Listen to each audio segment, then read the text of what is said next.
Bueno, nos quedamos pendientes de la respuesta de Miguel Ángel Simán respecto al tema del financiamiento, ¿no? Marcos lo puso muy claro, hay tres grandes líneas, digamos, muy claras, identificadas, y la pregunta es para ti. Romeo, bueno, yo creo que es importante notar la respuesta de Marco, que de alguna manera hacía referencia a Nicaragua y a Venezuela. Nosotros no vemos a Nicaragua y Venezuela como referentes definitivamente.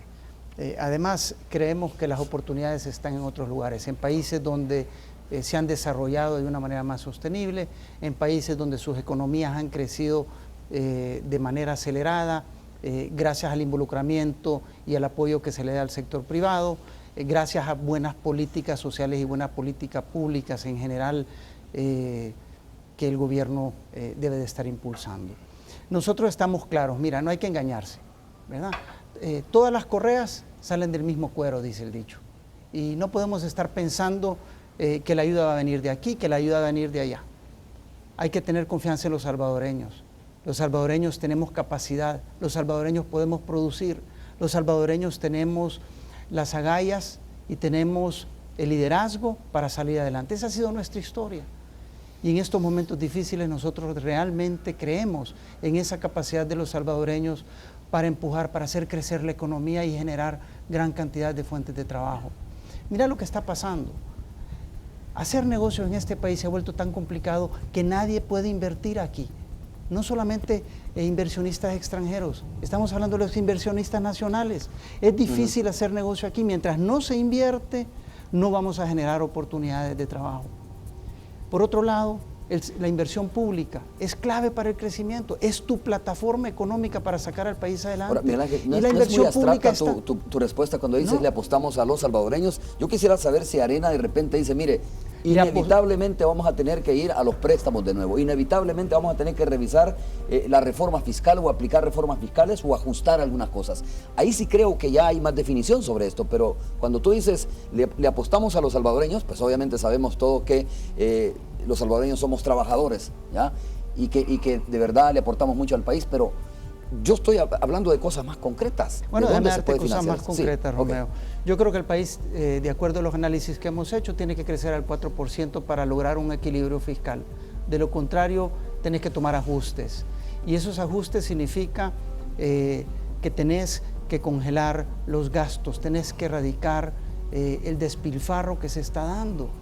¿Hay despilfarro en este momento? Yo creo que está claro que hay espacio donde tú puedes ser más efectivo, ser más eficiente, y en ese sentido creemos Marco? No, perdóname, estoy todavía dando la respuesta. Ajá. Y creo que es importante señalarlo. El país tiene que crecer, el país tiene que priorizar su gasto social y no podemos seguir despilfarrando. Yo no estoy hablando de los programas sociales hay que mantenerlos, es bien importante, pero tenés que tener algunas medidas de austeridad para asegurar que con esos recursos estamos comprando medicinas, estamos atendiendo los programas sociales que se requieren. Ahora, estamos hablando de crecimiento. ¿Por qué crecimiento? Necesitamos crecer al 4% para lograr el equilibrio fiscal. Es sumamente importante.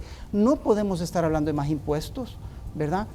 No podemos estar hablando de despedir gente tampoco. No se trata de eso. Se trata de tomar medidas de austeridad. Nosotros creemos que hay espacio para cortar la grasa y reorientar esos recursos, a los programas sociales. Y como está Marcos aquí, que me diga, Marcos, porque dijo incluso, tratando de inferir, dijo, ¿en qué está? ¿Dónde está el despilfarro? Te entendí, ¿no? ¿Dónde hay grasa en el Estado en este momento donde podría pasarse el bisturí, por ejemplo? Hay dos puntos donde yo estoy parcialmente de acuerdo con Miguel. El primero es que es necesario mayores niveles de austeridad en los funcionarios públicos. Nosotros, de hecho, en nuestro programa tenemos planteado un decreto, ya hay un decreto de austeridad, pero un decreto que regule viajes, salarios, seguridad, carros. Pero los televidentes tienen que estar claros que estamos hablando de 1, 2, 3 millones de dólares. No estamos hablando... ¿No es significante eso? No, es simbólicamente muy importante. ¿Por qué? Porque para Salvador y Óscar, y Salvador es un ejemplo de austeridad, el hecho de compartir, ¿verdad?, las dificultades económicas con la gente es fundamental.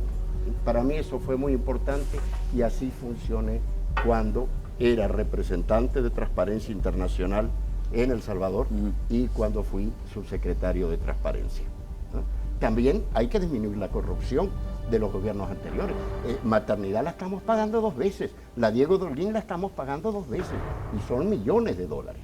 Entonces, yo lo que creo es que lo que el país debe buscar son las oportunidades de negocios para salir adelante.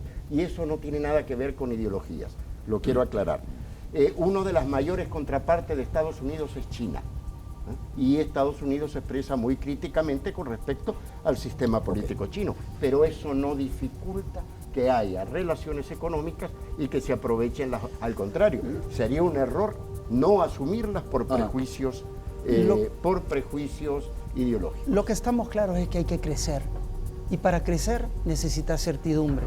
Y tú no puedes tener un gobierno que por un lado esté hablando de traer inversión extranjera, de promover la inversión nacional y por otro lado esté polemizando con el sector privado. Eso no tiene sentido, hay que ser congruentes y consecuentes.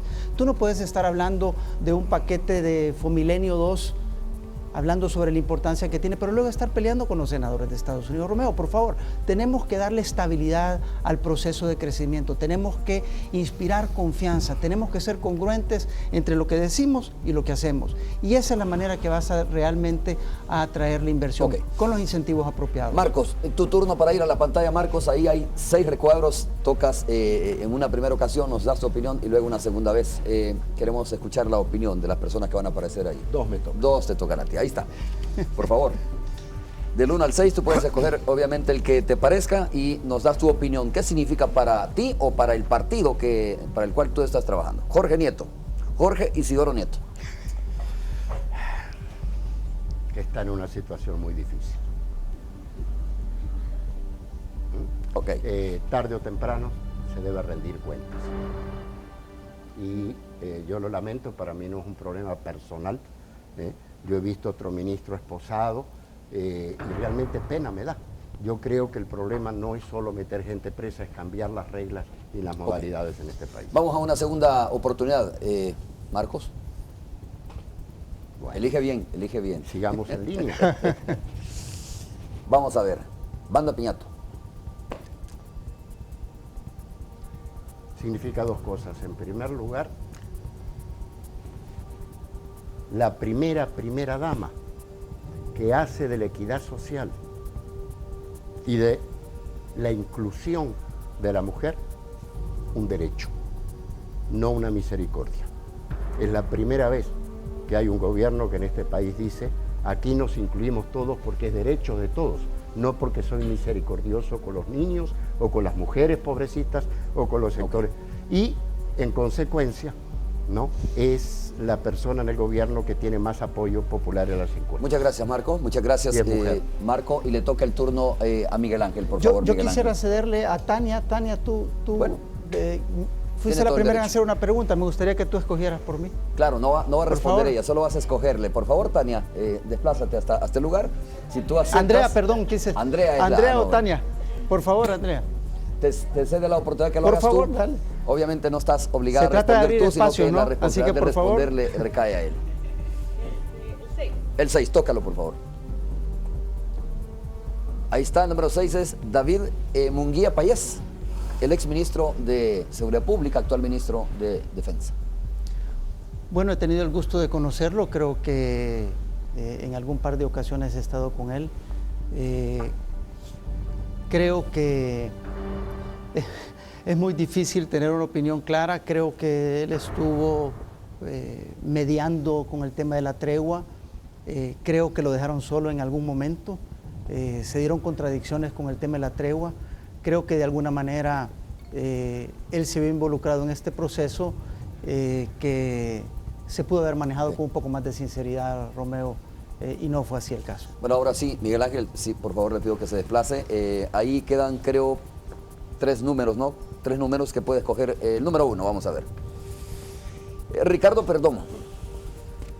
Lo conozco muy poco, entiendo que estuvo vinculado con la OIE, el Organismo de Inteligencia del Estado, y ahora está a cargo del tema de seguridad.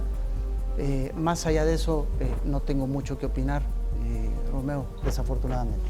Ok, cuando haya más preguntas me dicen por los estudiantes, pero yo quiero terminar con este tema, Marcos y Miguel Ángel, que igual es un tema que sale cíclicamente en todas las encuestas, ¿no? Y que año por año, y tú ya apuntabas un poco, no se ha podido resolver todavía, y me atrevería a decir que hay poca claridad de qué se debe hacer, si aplicar, voy a utilizar este término, mano dura, de nuevo, regresar a mano dura, a ensayos como ese, o simple y sencillamente apostarle también al tema de la tregua como una pieza elemental importante para poder resolver esta crisis que nos deja 7, 8 asesinatos diarios.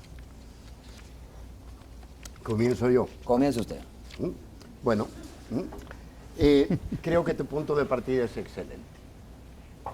Creo que esta sociedad debe enfocar el problema con humildad. El que diga aquí que tiene la solución en la bolsa, tiene que explicar por qué no lo usó antes.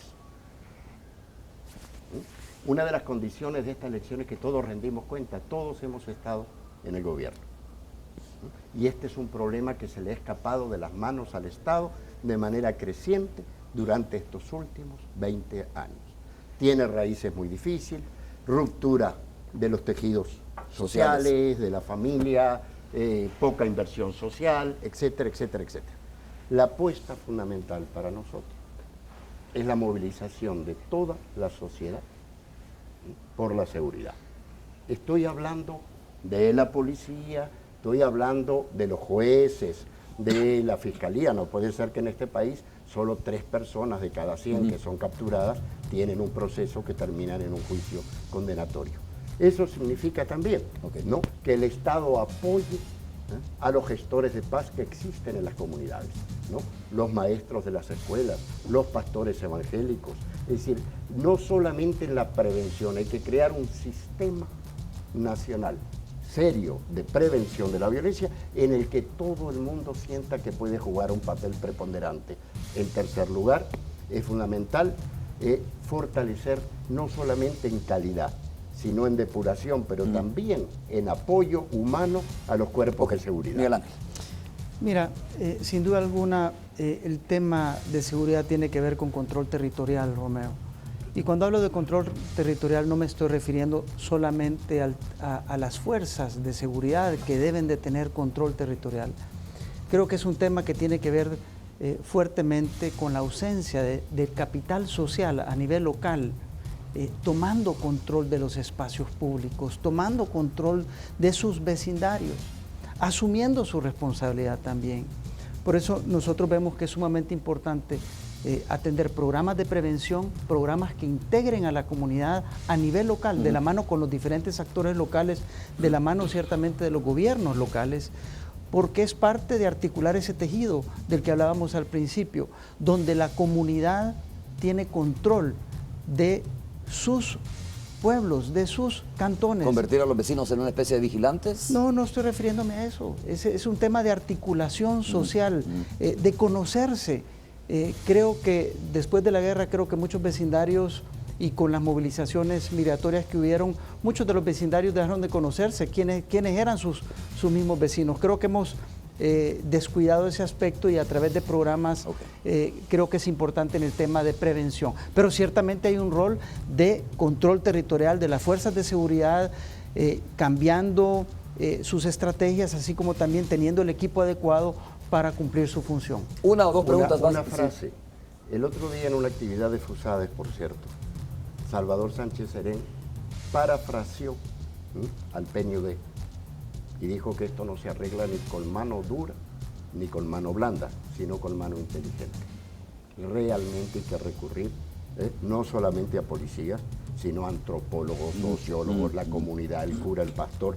Realmente es un problema de reconstruir la cohesión social de este país. Y para esto, Romeo, es sumamente importante que las fuerzas políticas realmente logren en algún momento tener acercamientos, como Marco lo decía, son temas en donde creo que hay bastante cercanía, mucha coincidencia, ¿no? Mucha coincidencia y se puede construir mucho al respecto. Pero bueno, ¿los candidatos lo están pensando así también, con esta coincidencia, o hay diferencias desde los candidatos de cómo resolverlo? Mira, de parte de Plan País nosotros vemos que este es un tema que tiene que atenderse integralmente. Estoy seguro que de parte del plan que Marco ha liderado también están viendo este tema como un tema que debe atenderse integralmente. Creo que pero dejo bien claro, pero este tipo de temas necesitan un pacto más firme. Sí, pero Romeo, el punto aquí es, mira, yo creo que ya dejemos de hablar de mano dura y super mano dura. Mira, eso es para los políticos baratos. ¿Ok? Nosotros no estamos hablando de manos duras ni super mano dura. Por favor, ya hay que trascender. Estamos hablando de ser más responsables sobre este tema. Esta es una prioridad nacional y tenemos que atenderla con inteligencia, ¿verdad? Con responsabilidad. Totalmente de acuerdo. Vamos a hacer la pausa ahora sí, cuando regresemos 2 preguntas más de los estudiantes y estamos casi despidiendo el programa. Volvemos en breve.